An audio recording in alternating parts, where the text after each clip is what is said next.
KO of the year dari Sardo, silakan. Alex Pereira Magomed Ankalaev. Oh, kenapa? Pertama mengagetkan. Iya. Kedua sejarah dia bisa back to back like heavyweight. Sama keras pak, keras aja. Itu menurut gue. Memang banget, gue tuh udah masukin puatan loh. Gue berarti gue juga anjing puatan. Karena kalau gue, tapi gue ada, tenang gue ada backup kayak. Iya. Tapi ini gue lurusin dikit ya, karena memang gue setuju. Gue masukin puatan nomor 1 gue untuk KO of the year. Bukan karena yang terbaik banyak lah, bahkan gak masuk list juga puatan. Tapi momen itu tuh momen akhirnya kita bisa nyerang balik ke orang gitu. Betul. Ada alasan personal.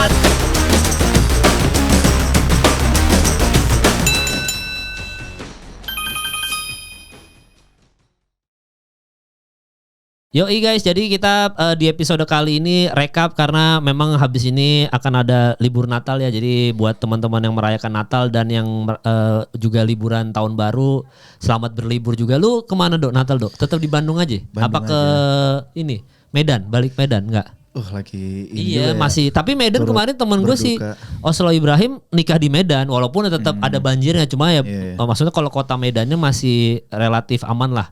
Kan yang pinggir-pinggirannya nih yang terdampak bencana ya. Tapi lu di Bandung aja berarti. Bandung aja. Mau ngenalin besan nggak apa? 2026 tuh prediksi 2026. Sardo menikah. Menikah cepat amat dong. Iya, enggak. Berarti kenalan Januari.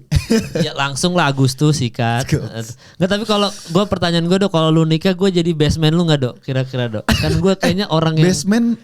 Groove man. Iya kan best man, iya bahasanya apa kalau. Gue masih nggak tahu ya kalau di Batak tuh ada nggak sih begitu-begitu? Oh yang ini yang ngumpul temen lu 10 orang nemenin lu gitu. Oh gue ajak lah. Aja gue G ada tuh ya. Ada. Bangge takutnya diajak syuting. Enggak ya bisa. Tapi dia memang gila sih, sibuknya sih. Kan gue comeback ke film ya. Iya, ini buat nanya yang tapi kan tanya G, dia bilang gue mau vakum nih mal dunia film. Iya. Ini malah syuting semua 2025 full mungkin syuting. Ini kali kemarin tuh kenyang kan sama duit syuting, terus dia pikir bisa lah nih live streamingan GTA nih nikmatin duit. Ternyata nggak jalan kali. Waduh, ya butuh duit juga nih syuting dah. Enggak, tapi memang yang buat nanya G ya, kemarin gue sama Bang M tuh bilang kayak gini, sebenarnya gue sama Bang M tuh pengen ngajak G lagi untuk datang. Cuma karena dia full selama 2025 ini dia syuting full, dia tuh nggak nonton. Takutnya kita ngomongin historinya. Oh, nggak tahu terus dirujak. Iya, tahu akhirnya dirujak kayak ngomongin. Gue tahu kalian semua kangen sama jingle-jinglenya G Pamungkas ya gitu. Ya gue sama Sardo juga kangen gitu, tapi mau gimana? Maksudnya dia nggak nonton 1 tahun, dia nggak nonton UFC gitu. Gue lebih kangen Bang G karena gue nonton Agalain 2 nggak ada Bang G. Nggak, tapi lu tim Agalain 1, Agalain 2 lu. Lu tim mana lu? Kan Agalain 1 lu nonton kan? Masih on showing kan? Iya. Masih. Nah, lu tim yang mana? Agalain 1 apa 2? Kalau lu film kayak Ken nih lebih suka Agalain 1. Subjektif ya. Maksudnya jangan karena gue mention G ini yang belum nonton jadi nggak nonton atau gimana. Gue 1 sih. Oh iya, berarti sama kayak Ken sama. Emang lu 2 Bang? Gue yang 2 jujur belum nonton. Gue harusnya premier harusnya datang. Gue harusnya datang. Tapi jujur Dok, lu kalau punya anak sibuknya nggak karu-karuan Dok. Pusing gue nitip anak ke siapa gitu-gitu. Gue kalau jadi tim Agalain udah mau ke premier juga agak berasa sih.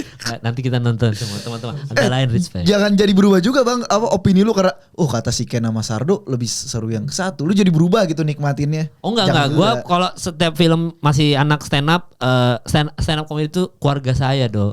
Mau gak mau Dok. Pokoknya intinya kalau menurut gue 1 tuh lebih lucu. Karena mungkin meta ya, kayak baru banget gitu komedi disajiinnya kayak gini kayak ini segala sesuatunya baru. Kalau kedua tuh lebih ke sinematografinya udah kayak film banget Pak. Itu jadi kalau 1 tuh komedi, 2 film gitu. Iya dramanya lebih banyak drama ya kedua ya. Tapi jujur Sardo nih gue kasih tahu ini tipis aja ya, jangan dibocorin keluar ya. Film favorit selama 2025 GJLS The Movie. Gue kasih tahu aja.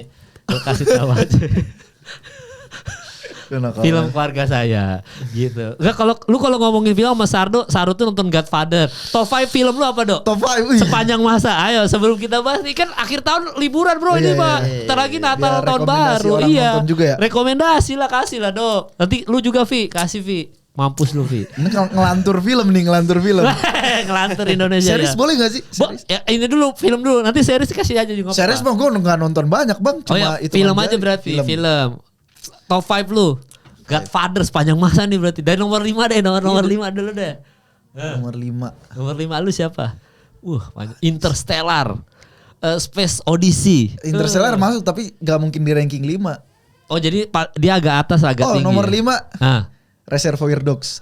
Oh siap, Quentin Tarantino respect. Kenapa itu pilihan lu? Goks Pak, itu apa ya? Satu tempat doang. Satu tempat doang. Apa ya? Gue seneng film yang nyuruh kita berimajinasi. Oh. Jadi cuma ngomongin berantem, ada kejadian gini. Mana gitu. Jadi kita pikirin, oh tadi sebelum kesini tuh dia begini. Jadi berimajinasi, ada kejadian apa sebelum mereka ngumpul ini gitu ya. Reservoir Dogs. Terus habis itu nomor 4. Nomor 4. Nomor 4 ya? Iya. Boleh masa lalu, boleh yang sekarang. Psycho, Hitchcock. Lu kan nonton juga. Jadul banget anjir. Nggak. 4 ini. Gak apa-apa, nanti listnya berubah episode selanjutnya, gak apa-apa kalau lu mau berubah lagi. Ini list sekali pakai ini. Ini list yang lu kepikiran hari ini aja. Goodfellas. Boleh Robert De Niro? Iya, Robert De Niro. Iya. Alasannya kenapa? Karena dari semua Goodfellas kenapa? Jadi gue ada masa di mana gue kerjaan nonton terus. Jadi waktu lulus SMA terus mau kuliah terus nunggu dipanggil.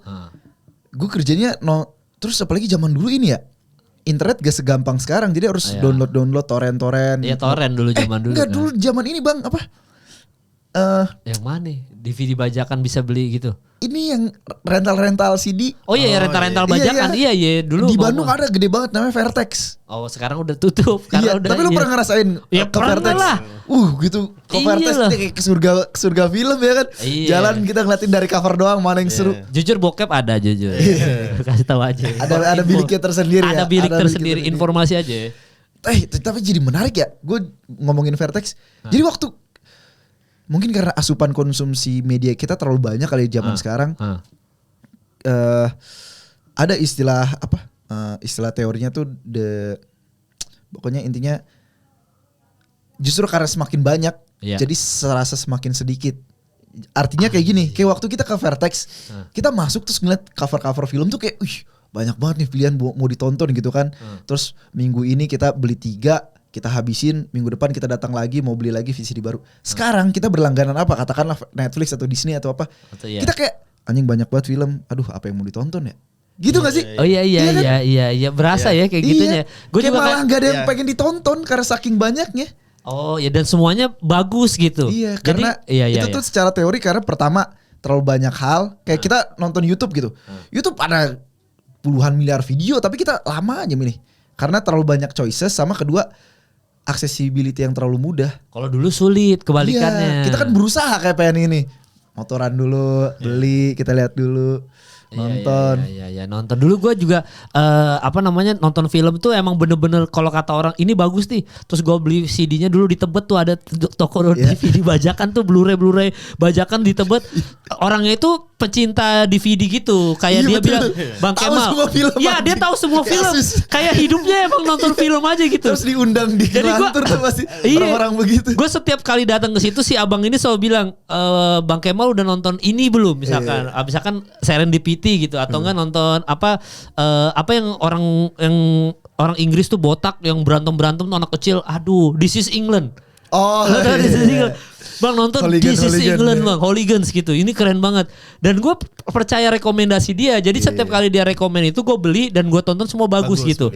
Nah sekarang yang kayak gitu-gitu momen gitu nggak ada tuh. Yang maksud gue momen-momen yang orang rekomendasiin kayak nonton This is England atau enggak nonton Serendipity atau enggak Notebook gitu. Jarang. Karena itu jatuhnya hidden gem gitu kan. Orang-orang yang seneng nonton aja. Kalau sekarang kita nonton rekomendasi sesuai apa yang lagi rame aja. Iya, jadinya trending FOMO itu nonton. Iya. Balik lagi ranking 4 Goodfellas. Goodfellas ranking 3 lu. Gue mention Vertex karena itu Bang, di masa gue pengen lanjut kuliah tuh gue kerjain nonton terus gue sampai bikin Excelnya gitu. Jadi beli terus kita selis-selis di situ, ini udah nonton belum, kita ngasih rating sendiri. Berapa gitu. Soalnya gue sama abang gue sama teman gue ada satu lagi kayak nonton gitu, terus gue nonton yang ini, dia nonton yang ini, dia nonton yang ini, ntar kasih review masing-masing. Terus gue nonton itu. Nah, Goodfellas nomor 4 ya. Ketiga, Conjuring 1. Conjuring 1 kenapa Dok? Conjuring 1 Dok? Pertama gue seneng banget horor. Gue seneng banget film horor. Terus kalau menurut gue Conjuring 1 tuh ngerubah meta gue terhadap film horor. Kalau film horor tuh jam scare-nya udah ketebak gitu kan. Kecuali Conjuring 1. Kalau Conjuring 1 tuh siang-siang juga diteror bang. Iya, ada scene tuh yang digantung di pohon tuh, tiba-tiba mundur, tiba-tiba digantung, aduh. Itu pertama, kedua biasa kan kalau film horor pas sendirian. Ini kagak rame-rame juga disamperin gitu kayak, wih keren nih keren. Conjuring 1. Nomor 3, nomor 2. Nomor 2 Interstellar. Oh siap, nggak usah diomongin, kita ngerti kenapa itu Interstellar. Sampai nonton 2 kali tuh, yang kedua bareng Selos yang apa kan ditayangin ulang kan, yang pakai sound berbeda. Ya gue 3 kali malah kan sama itu yang diulang lagi sama yang sebelumnya 2 kali nonton gue Christopher Nolan. Sama kayaknya tuh deh yang gue nangis sek-sekan di bioskop Interstellar. Gara-gara terakhir ternyata ada orang hidup di planet lain berhasil ya. Ketemu anaknya. Scene ini bang yang ngeliat rekaman 27 tahun. Oh itu ngena banget anjir. Oh iya. Ngeliat dari anaknya kecil sampai gede. Dari dia punya cucu sampai cucunya meninggal. Iya di pesawat. Nontonnya di itunya lagi diulang aliknya itu ya pesawat itu ya. Iya berarti itu nangis. Nomor 1 Godfather 1. Oh iya itu no debat. Gak usah dibahas kenapa. Davi dulu Davi. Ini mohon maaf ya buat yang lagi nonton UFC-nya mana. Hiburan akhir tahun bro. Habis ini minggu ini udah Natal bro. Santai aja bro. Lu apa Vi? Gua 5 Lord of the Ring. Oh iya. Yang tiga-tiganya berarti anggap aja tiga-tiganya apa lu ada spesifik 1, 2, 3 yang mana? Lord of the Ring semuanya berarti gue suka sih. Berarti ininya ya. Apa bahasanya tuh kalau trilogi? Iya bukan trilogi, ada bahasanya lupa. Gue kalau nggak salah paling gue suka itu yang The Return of the King. Oh yang ketiga. Pecah sih itu konklusi paling pecah sih. Gue paling suka si Aragorn. Iya. Lu muslim kan Via? Oh iya kan kita sholat. Gue ingat karena Sardo. Oh iya Sardo. Lu kenapa nanya muslim ada Lord of the Rings itu dulu ada konspirasinya. Dulu Lord of the Rings itu katanya gambaran akhir zaman tuh perangnya begitu. Gue pikir karena mata satu Dajjal gitu Sauron. Iya termasuk. Itu kan Sauron mata satu Dajjal gitu. Terus habis itu ada pasukan-pasukannya itu Yajud Majudnya gitu. Ada itunya ada konspirasinya. Terus siapa yang putih semua Gandalf itu adalah kalau di gua Nabi Isanya nih ceritanya, kalau lu Yesus. Gitu. Jadi Gandalfnya gitu. Terus mereka ini kayak yang siapa yang Aragorn ya, berarti yang pedang kan, yang pendekar pedangnya tuh yang nomor Aragornnya. Aragornnya kalau di agama gua tuh Imam Mahdinya ceritanya. Jadi gambaran akhir zaman tuh dulu ada konspirasinya tuh. Makanya jadi pada doyan tuh nonton Lord of the Ring. Gue lupa gantilah Goodfellas sih Lord of the Ring tuh. Ya enggak apa-apa, Goodfellas juga enggak gacor. Berarti Lord of the Ring. Oke juga. Davi boleh juga. Gue namain Bang nomor 6. Apa itu? Kumbu Hasel. Itu seru mampus itu. Kumbu Hasel. Oh itu mah film terbaik sih, komedi terbaik. Udah itu. Ya Kung Fu Hustle, Mr. Bean, the movie ya gitu-gitu. Tapi Kung Fu Hustle mah udah no debat itu mah beyond, itu mah otaknya. Iya bener, meta baru itu. Apa Stephen Chow, meta tuh. Lu siapa lagi? 4 kan Lord of the Ring. 4 tuh siapa ya? Harry Potter. Harry Potter keberapa ya? Lu umum ya? Semua. Umum. Itu seri-seri itu. Tadi kan Reservoir. Wajib. Malah gue gak tahu tuh film-film kayak gitu. Oh iya. Yang FOMO aja yang paling ini dong, yang paling lu suka Harry Potter keberapa? Yang keberapa? Harry Potter berapa? Yang Goblet of the Fire. Yang keempat. Oh berarti lagi kompetisi. Lu hafal dong mah? Oke, ke 1. Sorcerer Stone ya? Iya, pokoknya Sorcerer's Stone ya. Kedua Chamber of Secret. Ya. 3 Prisoner of Azkaban. Baru Goblet of Fire. 5 Phoenix. Order of Phoenix. 6 itu ini Half-Blood Prince. Deathly Hallow. Iya, gokil. Iya, Deathly Hallow, gila.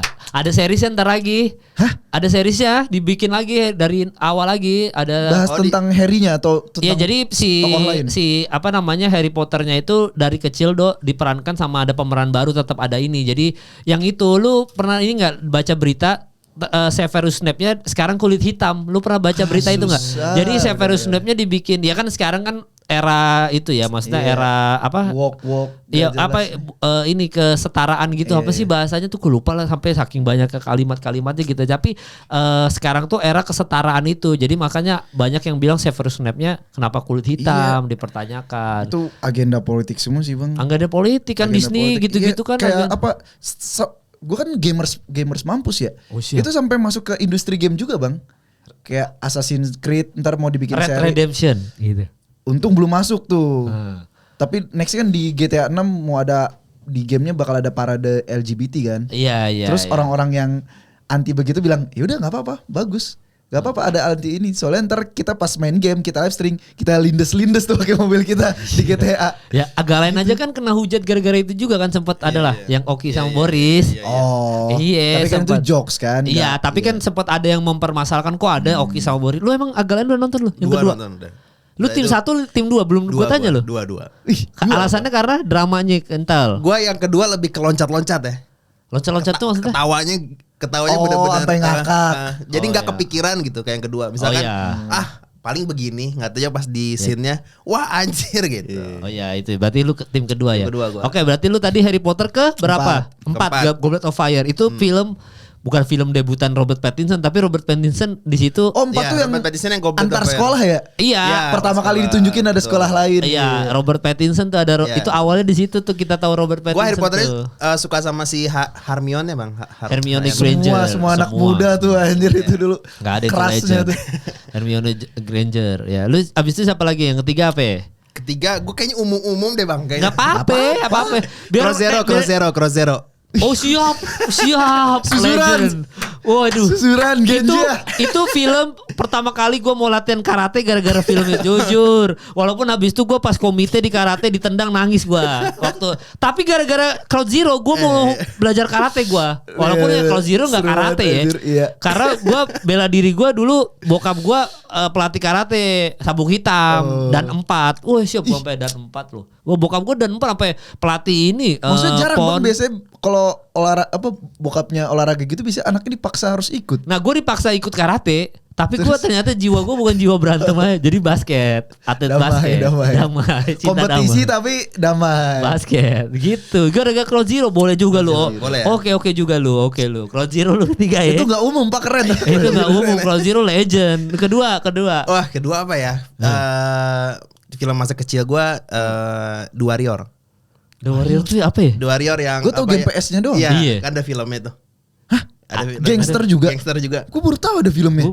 Ada Swan, ada Ajax. Oh gitu. Baru tahu. Lu duluan filmnya atau gamenya? Gamenya. Oh baru nonton The Warrior. Jujur aneh. Itu gue saking suka sama ininya Bang, sama game. Wah itu game anak PS2 banget itu. Ini ceritanya dulu tuh Bang, gue waktu SD tuh berantem sama orang, gue pakai gayanya si Fox. Lu tuh gak? Oh iya. Si Fox kalau ulti kan dia kayak gitu. Nah itu gue kelawan gue gitu sampai berdarah-darah Pak. Itu musuh lu? Musuh gue. Oh lu dulu waktu kecil tuh ya? Waktu SD. Udah mukul orang tuh. Iya udah mukul. Wah kriminal juga. Iya itu gue gara-gara nonton itu tuh anjing sama gara-gara nonton. Iya kalau gue Crowd Zero yang bikin pengen berantem Crowd Zero. Kalau gue nggak ada udah dari Crowd Zero. Nah nomor satunya siapa lu? Gue nomor satunya siapa ya Bang ya? Kalau nomor satu gue film Indonesia aja deh. Zombie. Film zombie, film ini apa kemarin apa? Oh ini Abadi Nanjaya. Ini sarkas sama gimana nih? Kasus Abadi Nanjaya. Ini sarkas sama gimana nih? Aduh, lu kalau ada ngelantur Indonesia dimaki-maki lu. Makanya gue bingung apa ya, gue jarang nonton. Biasanya kalau lu bikin top 5 gitu justru nomor 1 udah disimpan. Kita bingung nomor 4 iya, ya kan. Tapi gak apa-apa kan berarti support lokal. Menurut lu Abadi Nanjaya the best. Siapa ya nomor 1 ya? Titanic enggak. Jurassic Park. Jangan. Apa kan umum. Itu umum. Titanic Jurassic Park. Enggak, itu gue biasa aja. Siap. Apa ya Pak ya? Siapa bingung. Bingung ya. Anggaplah Abadi Nanjaya ya. Anggaplah itulah. Soalnya yang kelintas di otak gue itu. Ya enggak apa-apa. Sebenarnya enggak ada nomor 5, 4, 3, 2 itu enggak ada. Udah aja ada otak. Bang. Abadi Nanjaya. Ipar adalah maut. KKN Desa Penari. Iya. Ya kalau gua sih enggak usah lah kan gua pabrik semen. Pabrik gula. Iya, pabrik gula. Ya jadi itu list ya buat kalian ya yang lagi liburan Natal dan Tahun Baru kalau mau list nonton listnya Sardo, listnya Davi udahlah ya. List lu apa, Bang?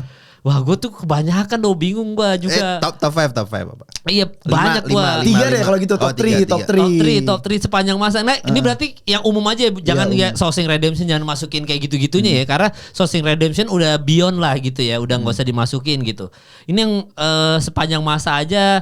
Tadi lu udah mention Godfather juga. Sebenarnya Godfather tetap ada di list film terbaik lah. Itu udah dewa lah gitu. Tapi gue Interstellar juga tadi lu sebut sebenarnya ada di list gue juga. Tapi Interstellar udah kita skip. Gue tuh filmnya aneh-aneh Dok. Kayak Lady Bird, lu nggak tahu Dok? Film Oscar ada Lady Bird yang main si Saoirse Ronan namanya Saoirse Ronan cewek. Pundit. Iya, beda. Makanya Lady Bird, Birdman. Nah itu kan lu gak?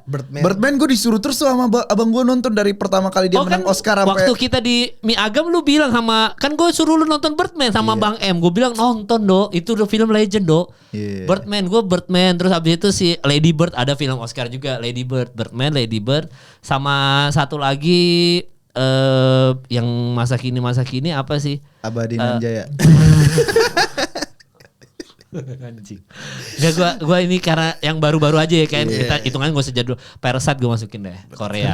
Kok Parasite Korea film Oscar juga. Oh iya itu keren Pak. Iya gue masukin lah. Jadi ya yang gue tarik ke sini aja. Karena kalau ngobrol sama gue film panjang dong jangan. Jangan. Terbeda temanya. Temanya beda. Tapi gue itu 3 gue. Ya jadi kita sekarang karena ini 20 menit sendiri nih. Ya kita pendek ini ngomongin Fight of the Year gitu-gitu mah pendek. Nggak tapi ini recap karena kan kita juga Fight of the Year sama prediksi tahun depan aja. Gue nomor 1 ganti deh jangan itu. Apa lu? Iyalah ganti. Ini Berlin. Hah? Netflix. Berlin. Oh film tuh ya? Film. Apa? Nah, series. Kan kita ngomongin film cumi. Kalau gitu nanti ada Black Mirror lagi kita masukin panjang ada lagi. Breaking Bad. Iya ada Breaking Bad. Game of Thrones. Iya banyak. Oh iya benar. Iya jangan film udah skip aja Abadi Nan Jaya udah. Iya Abadi Nan Jaya lo ada film pertama. Jadi kita sekarang baru kita masuk ke pembahasan UFC mana Bang nih kita kasih pembahasan UFC ya. Jadi kita masuk ke pembahasannya kita mulai dari submission of the year dulu ya. Berarti dari gua baru lu nanti Sardo muter gitu terus ya. Sebenarnya kalau submission nih beberapa list sebenarnya ada John Silva tuh. John Silva waktu ngalahin si Bryce Mitchell ya. Itu termasuk submission of the year juga. Cuma kalau gua submission of the year-nya adalah gua tadinya ngefans banget sama fighter ini.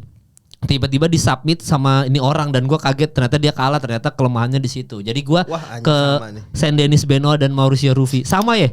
Anjing. Karena itu gue waktu itu sama Ruffi tuh ngefans itu bahkan setiap kali gue bikin list fighting nerd siapa-siapa aja, gue selalu bilang Ruffi tuh nomor 1 gue. Gitu. Bahkan lu juga Dok kayaknya Mauricio Ruffi deh waktu itu fighting nurse tuh. Iya, cuma gue berubah. Iya kan bukan ini. Iya makanya. Tapi namanya di sini nih. Oh lu ada gue pikir sama kayak gue sama David, tapi gue akhirnya Saint Denis Benoit sama Mauricio Ruffi itu bikin gue anjir ternyata Mauricio Ruffi selemah itu ya ininya ya apa ground gamenya gitu. Ternyata secupu itu dan akhirnya dia kalah sama BSD Saint Denis Benoit. Di situ gue ngerasa bahwa anjing gue salah mengidolakan Mauricio Ruffi gitu. Lu juga sama berarti? Sebenarnya gue sama Bang, tapi ya gue pasti ada backup lah. Iya. Ada backup siap. Pasti ada cadangan gitu. Iya apa? Nah di luar si Mauricio Ruffi sama si BSD, gue lebih suka Walter Walker Bang. Adanya si kakak atau adanya si Johnny Walker gitu. Iya. Karena menurut gue ya bayangin aja dia itu menang di UFC 4-4-nya melalui heel hook itu. Oh yang kita bahas itu ya.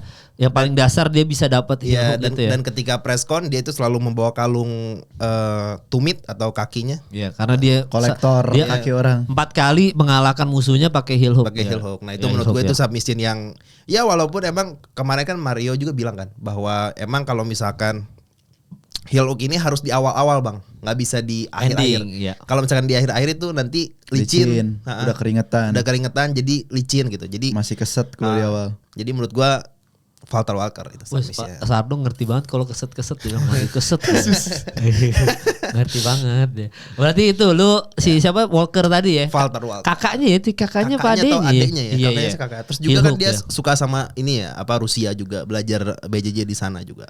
Oke, berarti heel hook ya. Heel hook Walter Walker. Lu siapa Dok submission of the year? Dia berhasil mengunci orang yang tidak pernah terkunci sepanjang karirnya. Saya tahu itu, sebutkan silakan. Dia adalah idola kita yang sempat redup. Dia adalah next artikel RTMS Charles Oliveira sama Gamrot. Oh ya, Rio de Janeiro. Iya, emang itu epic comeback juga hitungannya. Cinderella story. Jadi masuk akal.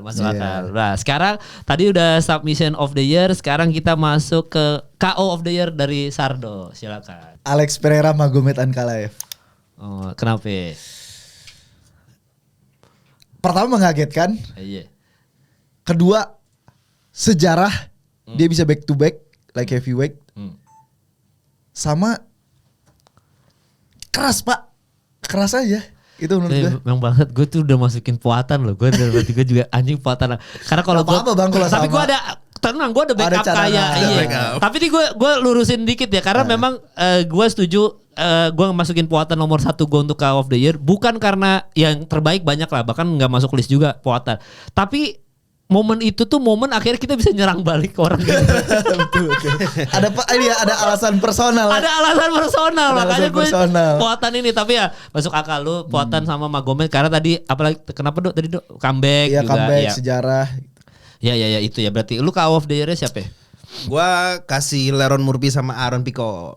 Oh iya itu juga speeding back tiba-tiba. Maksud itu list gue juga anjing. Ada backupnya aman. Enggak, gue ada backupnya. Berarti lu sebut aja berarti Leron Murphy sama itu. Gue Leron Murphy sama si Aaron Pico karena menurut gue Leron Murphy ini adalah salah satu fighter yang gue pandang sebelah mata bang.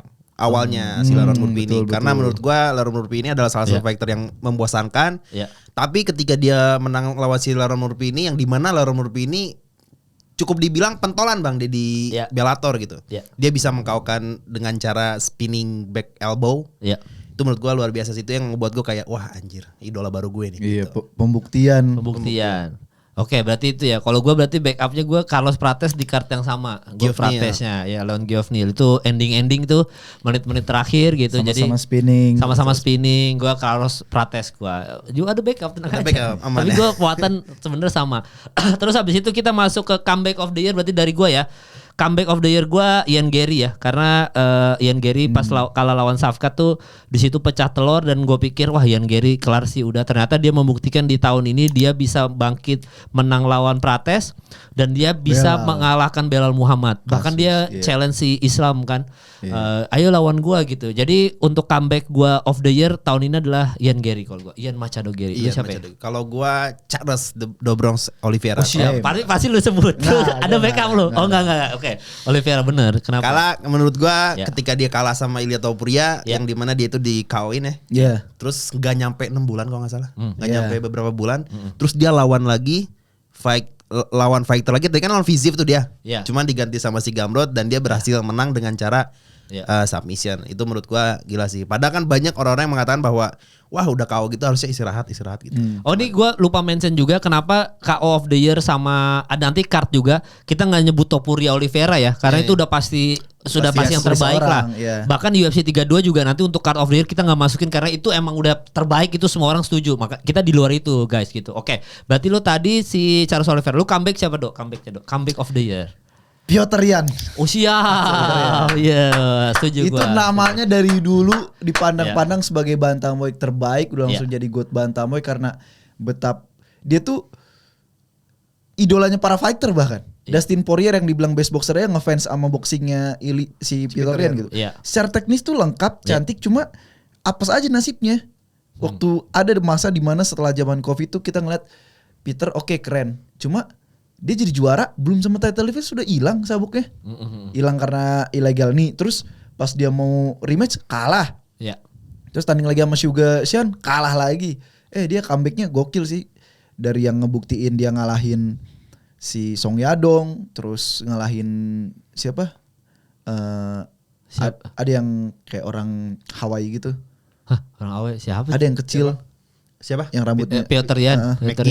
Maggie. Terus terakhir ini Merab. Apalagi Merab waktu itu ada di titik dimana orang tuh mikir udah Merab nih nggak mungkin ada yang bisa ngalahin. Iya. Piotr Yan ya gitu ya. Tadi juga kayak of the year gue baru lupa mention kita lu pasti di kolom komen ada komen kayak of the year siapa bang? Bang JK Saragi, kurang ajar lu. Pasu. Nggak boleh, respect lu gila. Orang udah kena karma tuh si Jo Sangyo tuh kalah lagi. Banyak ini tingkah banyak gaya itu ya. Terus sekarang berarti kita masuk di tadi udah comeback of the year. Sebelum fight of the year card terbaik dok dari lu dok. Card terbaik. Tadi udah di-mention gak boleh 322. Iya, tidak boleh. 322. Aduh, apalagi kita nobar ya ngerasain. Islam. Parah itu rame banget itu. Lu siapa? UFC berapa? 3-1. Oh berarti awal Islam awal Makachev. tahun, iya. Kenapa kan itu kan Arman. Andai Arman mungkin terbaik sepanjang masa ya. Cuma gak ada Arman pun itu stack Pak dari main event. Kita ngelihat Umar versus Merab. Iya. Itu juga kita dikagetkan. Itu yang pertama kali bikin kita punya pemikiran bahwa ini Merab gak ada yang bisa ngalahin gitu. Iya. Terus Yiri lawan Jamal Hill kan di bawahnya. Iya. Terus yaudah terus main event. Terus ini juga si The Reader. Kita mikir dia masa depan karena dia ngelahin Kevin Holland segampang itu. Ternyata kalah di situ. Iya, walaupun best comeback juga loh itu The Reader tahun ini. Dan karena kita nobar juga, jadi ada berasa gitu. Gue kalau nginget kartu nginget kebersamaannya gitu. Oh iya, pokoknya The Reader kalah comeback. Bonikel termasuk yang comeback loh harusnya. Oh iya benar. Iya karena menang menjanjikan juga Bonikel. Ya. Oh dan itu di mana Tablot kalah pertama kali kan? Iya. Sama yang ditendang Bonikel. Iya benar di situ. Jadi lu UFC 311. Lu Vi siapa Vi? Kalau kart terbaik. Kart terbaik menurut gua di 320. Oke. Ini Dustin Poirier ya? Enggak. Magomed Ankalaev sama Alex Pereira itu main eventnya. Terus ada Merab Corey, Jiri Porasa Kali Rountree. Oke. Iya. Itu menurut gua kenapa disebut fight card terbaik? Yang pertama susah diprediksi. Iya. Dan yang kedua pertandingan mungkin gue nggak tahu ya sepanjang gue nonton UFC top verbal yang gue tonton ya hanya si Yusuf Jalal ini. Gue nggak tahu ya sebelumnya apa emang udah pernah tap verbal gitu. Apa gue nggak tahu lah. Nah itu momen unik di gue tuh ada di UFC 320. Terus juga ketika si Jiri Porasa lawan Khalil Rountree ini. Ini menurut gue gila sih permainan si Jiri Porasa. Jadi makanya lu 320 tuh terbaik lah ya. Dia masuk akal tadi 311, 320 ini di luar 322 ya. Berarti kalau gue adalah UFC 317 yaitu adalah main eventnya Topuria. Karena kan tadi lu bilang mention soal kebersamaan itu kita nonton tuh sama Cosmex tuh. Yang gue baru ngerekam dikit. Yang gue bilang kalau kena tidur. Bener-bener tidur. Bahkan di situ saking gue ingatnya adalah lu bajunya tadi mau lu lepas tuh kalau iya kan gue udah pakai baju Topuria. Kalau kalah gue pulang telanjang nih. Iya, jadi ternyata tetap menang. Di situ kan ada Pantoja kayak Kara France yang dimana kayak Kara France baru KO-in Erceg kan. Kita pikir ini bisa nih mengalahkan Pantoja, ternyata pertemuan ketiga itu ya tetap kalah juga sama Pantoja. Terus ada Joshua Fan. Di situ yang pertama kali Josh Fan kita ngeliat ini bisa nih jadi title contender. Dia ngalahin si Royval karena kan di situ pukulannya sedikit tapi dia menang karena damage-nya lebih besar kan.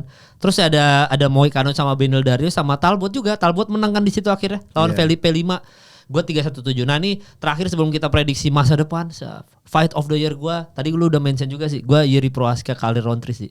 Karena itu menurut gue, bahkan gue waktu itu kita bahas sama Bang M aja, itu pertandingan gak masuk akal aja udah. Maksudnya yang Yuri Prohaska sempat dihajar juga. Kita pikir Kali Rountree megang di ronde 1 tajam kan, dia udah sharp gitu tajam. Tapi Yuri Prohaska ngasih dengan unortodoksnya dia bisa ngasih lihat segitu kerennya sampai di ronde 3 dia menang KO TKO gitu. Jadi gua Yuri Prohaska Kali Rountree adalah fight of the year versi gua. Sekali lagi kita tidak masukin nama-nama besar di sini ya. Jadi gua Kali Rountree Yuri Prohaska. Lu siapa, Vi? Gua JDM Belal. Iya menarik sih. Itu gue terak-terak juga sih. Ya karena menurut gue di pertandingan itu banyak orang yang mengatakan bahwa Belal bisa memenangkan melawan JDM. Terus juga kan Belal ini mempunyai basic gulat yang dimana harusnya Belal ini di atas angin. Tapi di pertandingan itu JDM ini tampil luar biasa, dipaksa main stand up. Dan dia memenangkan pertandingannya sampai kena damage lumayan gila tuh si Belal Muhammad sampai robek kalau nggak salah ya. Itu nggak tahu lah apa kena kepalanya apa kena pukulannya. Cuman itu termasuk yang terbaik sih, banjir darah di situ. Oke, lu siapa Dok? Fight of the year lu Dok? Mungkin resensi bias, tapi gue yakin di masa depan kalau kita berkaca kembali ngeliat fight ini pun tetap keren. Gacor ya. Iya. Merab Piotr Yan. Itu bahkan itu high level mampus. Itu kan waktu podcast yang minggu lalu sama Bang M 2 minggu lalu berarti itu tuh bilang semua ronde tuh ada highlightnya Dok. Iya. Jadi lu bisa potong highlight ronde 1 doang, highlight ronde 2 saking pure berantem aja udah. Gue kan bikin video YouTube fight recap terus biasanya nge-recap tiap ronde gitu. Itu mungkin terpanjang kali gue bikin fight recap karena saking isinya tiap ronde gitu sampai bahkan menit, ya? Iya pas 17 menit ya video gue. Anjir gue aja lupa tuh 17 menit. 17 menit. Padahal nonton lu jujur dia cerita.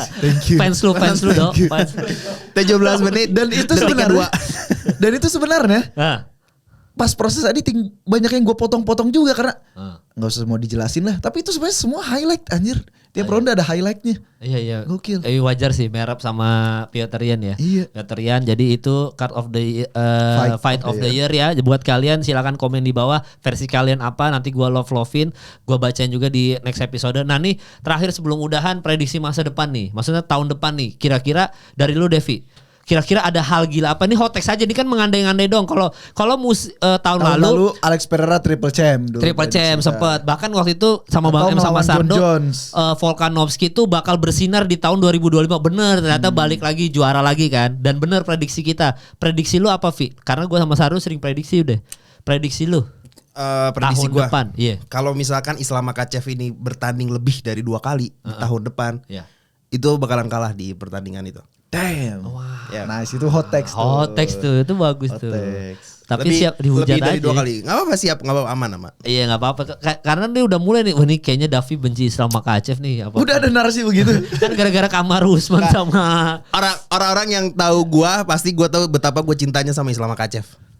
Kalau yang mungkin yang TikTok dan yang tahu gua betapa gua cinta banget sama Islam Makhachev. Gua ngikutin Islam Makhachev ketika dia lawan Thiago Moises, Pak. Damn. Zaman Covid tuh ya. Boleh zaman tuh. Covid. Itu lebih oke dari yang tadi lu milih. hampir keambil tuh kan. Iya, hampir keambil. Itu lebih oke daripada list nomor 1 film lu tadi tuh. Ini lebih, makanya gua siapin ini. Biar respect lah. Abadinan Jaya bagus, Abadinan Jaya. Iya lah tetep lah kan teman-teman juga. Indonesia. Oke, lu apa kalau lu sebelum nanti gua deh. Gua dulu deh berarti ya, karena lu biasanya cukup fenomenal nih apa hot text lu nih. Sebenarnya kalau hot text gua bukan hot text ini prediksi aja ya. Ini kan Topuria lagi bermasalah ya. Gue curiga tahun depan nih 2026 kalah dia sama Arman. Iya, gue ada feeling itu. Gue kayaknya ini nanti tahun depan nih 2026 nih kayaknya ada momen di mana Arman akhirnya ketemu Topuria tanding, dan di situ kita kaget ternyata memang Topuria kalah. Emang selama ini ternyata memang belum ketemu elite wrestler se-Arman Tsarukyan aja gitu. Dan begitu ditemuin kan mungkin karena kasus yang tadi masalah ini, mungkin dia vakum dulu. Tiba-tiba dia balik, semuanya udah beres nih divisinya nih, udah ada juara baru apa segala macam. Tiba-tiba tuh Arman nge-push karena belum di ini, udah ketemuin Topuria aja terus jadinya money fight gitu kan. Kalah dia. Gue ada feeling itu sih tahun 2026 nih kita ngomongin di luar antara gue nggak tahu siapa yang menang antara John Jones dan Puatan kalau jadi di White House ya, karena kan yang baru confirm adalah McGregor sama Michael Chandler gitu. Tapi ya gue feeling gue kayaknya Arman nih ngalahin Topuria 2026 itu sih. Kalau gue lu apa Dok? Kalau gue hampir mirip kayak lu Bang, cuman berbeda adalah Arman akan menjadi champion tapi nggak ketemu Ilya. Ilya udah cabut duluan. Karena apalagi yang mau dia cari, dia udah double champ. Oh maksudnya cabut tuh berhenti apa cabut divisi, pindah divisi? Keluar dari UFC? Iya, karena dia udah ada narasi pengen pensiun dan udah ada narasi pengen pindah ke boxing. Betul. Wah udah.